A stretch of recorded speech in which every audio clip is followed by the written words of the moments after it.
Social മീഡിയയിലൊക്കെ ഇപ്പോൾ വൈറലായിക്കൊണ്ടിരിക്കുന്ന blooming onion അത് കണ്ടപ്പോൾ തൊട്ട് തുടങ്ങിയാണ് കുട്ടികൾ ഉണ്ടാക്കി തായോ എന്ന് പറഞ്ഞിട്ട് മേളം. അപ്പം ഞാനും വിചാരിച്ചു എന്തായാലും ഒന്ന് ഉണ്ടാക്കി നോക്കിയാലോ എന്ന്. നമ്മുടെ ഉള്ളിബജിയുടെ ഒക്കെ വേറൊരു വെർഷൻ അത്രയേ ഉള്ളൂ കേട്ടോ. എന്നാൽ കറുമുറേന്നായിട്ട് തിന്നാൻ നല്ല ടേസ്റ്റാണ്. അപ്പം നമ്മളെ ചാനൽ ആദ്യമായിട്ട് കാണുന്ന കൂട്ടുകാരാണെങ്കിൽ ഒന്ന് സബ്സ്ക്രൈബ് ചെയ്ത് സപ്പോർട്ട് ചെയ്യണേ. ലൈക്കും കമൻറ്റും കൂടി ചെയ്യാൻ മറക്കരുത് കേട്ടോ. അപ്പം അതിനായിട്ട് 3 സവോളയാണ് നമ്മൾ എടുത്തിരിക്കുന്നത്. വെളുത്ത കളറിലുള്ളതാണ് കേട്ടോ എടുത്തിരിക്കുന്നത്. സലാഡ് ഉള്ളി എന്നൊക്കെ പറയും. അപ്പം അതെന്ത് ചെയ്യുക, ഇതുപോലെ ചെറിയൊരു മൂടി എടുത്തിട്ട് അതിൻ്റെ മുകളിൽ വെച്ച് കട്ട് ചെയ്താൽ നമുക്ക് അതിൻ്റെ അടിഭാഗം വല്ലാതെ വിട്ടു പോവാണ്ട് ഒരു താമര പോലെ കട്ട് ചെയ്തെടുക്കാൻ പറ്റും. ഇനി ഒരു അരമണിക്കൂർ ഇത് നമുക്ക് വെള്ളത്തിൽ മുക്കി വെച്ച് കൊടുക്കാം കേട്ടോ. ഇനി ഒരു പാത്രത്തിൽ 1/2 കപ്പ് പാലും അതിലേക്ക് 2 കോഴിമുട്ടയും പൊട്ടിച്ചൊഴിച്ചിട്ട് നന്നായിട്ടൊന്ന് ബീറ്റ് ചെയ്ത് മാറ്റി വയ്ക്കുക.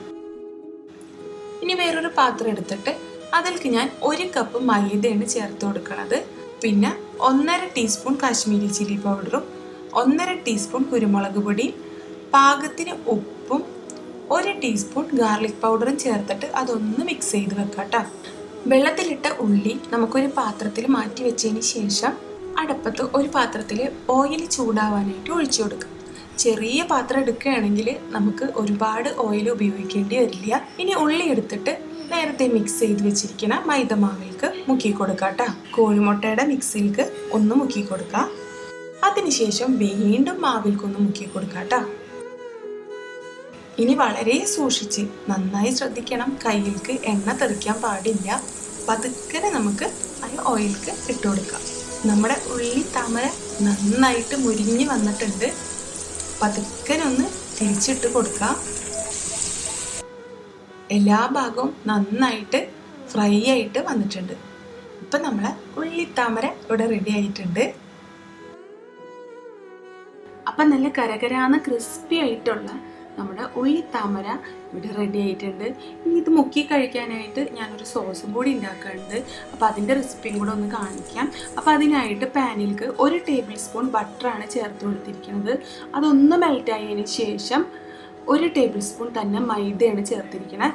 ചെറിയ തീയിലിട്ടിട്ട് ആ മൈദയുടെ പച്ചക്കുത്ത് പോണ വരെ നന്നായിട്ട് റോസ്റ്റ് ചെയ്തെടുക്കണം. അതിനുശേഷം 1/2 ടീസ്പൂൺ കാശ്മീരി ചില്ലി പൗഡറാണ് ചേർത്ത് കൊടുത്തിരിക്കുന്നത്. തീ കുറച്ചിടാൻ പ്രത്യേകം ശ്രദ്ധിക്കണം, ഇതൊന്നും കരിഞ്ഞു പോകാൻ പാടില്ല കേട്ടോ. ഇനി 1/2 കപ്പ് പാലും കൂടി ഒഴിച്ചു കൊടുത്തിട്ട് ഇത് നന്നായിട്ട് മിക്സ് ചെയ്തെടുക്കാം. അതിനുശേഷം 5 ചീസിൻ്റെ സ്ലൈസാണ് ചേർത്ത് കൊടുക്കുന്നത് കേട്ടോ.